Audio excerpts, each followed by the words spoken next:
नमस्कार दोस्तों, कार्तिक माह के तृतीय अध्याय कथा में आप सभी का बहुत बहुत स्वागत है। दोस्तों, आज मैं आप सभी को इस वीडियो में कार्तिक माह के तृतीय अध्याय की कथा सुनाने जा रही हूँ। आप सभी लोग ध्यान पूर्वक श्रवण कीजिए। बोलिए तुलसी मैया की जय। आज से आप मेरे चैनल पर नित्य प्रति कार्तिक माह के महात्म्य की कथा को हर एक अध्याय सुन सकते हैं। चलिए कार्तिक माह के तृतीय अध्याय को हम लोग प्रारंभ करते हैं और ध्यान पूर्वक प्रेम भाव से श्रवण करते हैं। देवी सत्यभामा ने भगवान श्री कृष्ण से कहा, हे प्रभु, आप तो सभी काल में व्यापक हैं और सभी काल आपके आगे एक समान है। फिर यह कार्तिक माह ही सभी माहों में क्यों श्रेष्ठ है? आप सब तिथियों में एकादशी और सभी मासों में कार्तिक मास को ही अपना प्रिय क्यों मानते हैं? इसका कारण बताइए। भगवान श्री कृष्ण जी कहते हैं, हे भामिनी, तुमने बहुत अच्छा प्रश्न किया है। मैं तुम्हें इसका उत्तर देता हूँ, ध्यान पूर्वक सुनो। इसी प्रकार एक बार महाराज बेन के पुत्र राजा पृथ्वी ने प्रश्न के उत्तर में देवर्षि नारद जी से प्रश्न किया था और जिसका उत्तर देते हुए नारद जी ने उसे कार्तिक माह की महिमा बताते हुए कहा, हे राजन, एक समय शंख नाम का एक राक्षस बहुत बलवान एवं अत्याचारी हो गया था। उसके अत्याचारों से तीनों लोकों में त्राही त्राही मच गई थी। उस शंखासुर ने स्वर्ग में निवास करने वाले देवताओं पर विजय प्राप्त कर इंद्रादि देवताओं एवं लोकापालों के अधिकारों को छीन लिया था। उससे भयभीत होकर समस्त देवता अपने परिवार के सदस्यों के साथ सुमेरु पर्वत की गुफाओं में बहुत दिनों तक छिपे रहे। तत्पश्चात वे निश्चिंत होकर सुमेरु पर्वत की गुफाओं में ही रहने लगे। उधर जब शंखासुर को इस बात का पता चला कि देवता आनंद पूर्वक सुमेरु पर्वत की गुफाओं में निवास कर रहे हैं, तो उसने सोचा कि ऐसी कोई दिव्य शक्ति अवश्य है जिसके प्रभाव से ये अधिकारहीन देवता अभी भी बलवान है। सोचते सोचते वह इस निर्णय पर पहुंच गया कि वेद मंत्रों के बल के कारण ही देवता बलवान हो रहे हैं।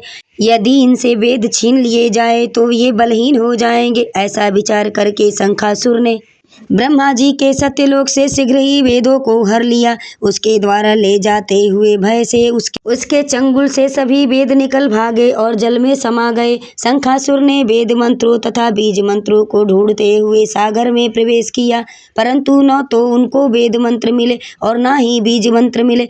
जब शंखासुर सागर से निराश होकर वापस लौटा तो उस समय ब्रह्मा जी पूजा की सामग्री लेकर सभी देवताओं के साथ भगवान विष्णु की शरण में पहुंचे और भगवान को गहरी निद्रा से जगाने के लिए गाने बजाने लगे और धूप गंध आदि से बारंबार उनका पूजन करने लगे। धूप दीप नैवेद्य समर्पित किए जाने पर भगवान की निद्रा टूटी और वह देवताओं सहित ब्रह्मा जी को अपनी पूजा करते हुए देखकर बहुत प्रसन्न हुए। तब श्री हरि भगवान विष्णु जी कहने लगे, मैं आप लोगों के इस कीर्तन एवं मंगलाचरण से बहुत प्रसन्न हूँ। आप अपना अभिष्ट वरदान मांगिए, मैं अवश्य प्रदान करूँगा। जो मनुष्य अश्विन माह शुक्ल पक्ष की एकादशी से लेकर कार्तिक माह की देवउठनी एकादशी तक ब्रह्म मुहूर्त में उठकर मेरी पूजा करेंगे, उन्हें तुम्हारी ही भांति मेरे प्रसन्न होने के कारण सुख की प्राप्ति होगी।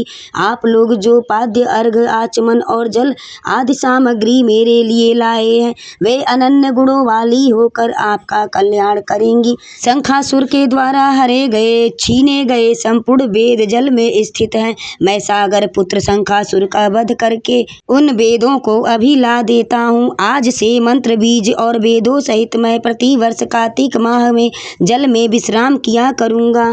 भगवान श्री हरि विष्णु जी कहने लगे, अब मैं मत्स्य का रूप धारण करके जल में जाता हूँ। तुम सब देवता भी मुनीश्वरों सहित मेरे साथ जल में आओ। इस कार्तिक मास में जो श्रेष्ठ मनुष्य प्रातः काल स्नान करते हैं, वे उन मनुष्यों को कार्तिक माह स्नान करने से यज्ञ के बराबर फल की प्राप्ति होती है।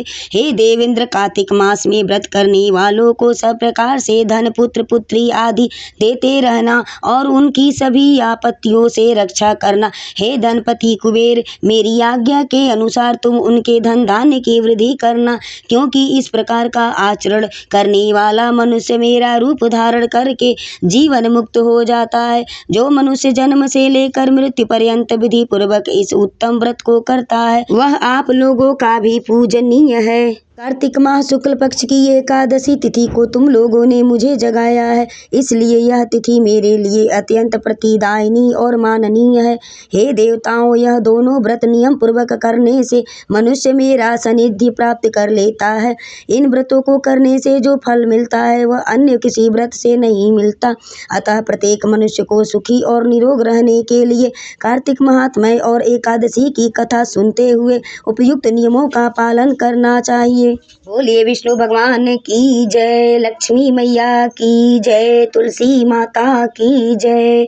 तो दोस्तों, अगर हमारी कथा आपको अच्छी लगी हो तो वीडियो को लाइक करें, चैनल को सब्सक्राइब करें, शेयर करें, कमेंट्स बॉक्स में जय माँ लक्ष्मी, जय माँ तुलसी अवश्य लिखें। दोस्तों, ऐसे ही वीडियो पाने के लिए, कार्तिक माह के हर एक अध्याय की कथा सुनने के लिए आप हमारे चैनल से जुड़े रहिएगा। प्रतिदिन आपको कार्तिक माह के हर एक अध्याय की कथा श्रवण करने का अवसर प्रदान होगा। दोस्तों, आप सभी लोग मेरे चैनल को सपोर्ट कीजिए। वीडियो में लास्ट तक बने रहने के लिए आप सभी को बहुत बहुत धन्यवाद।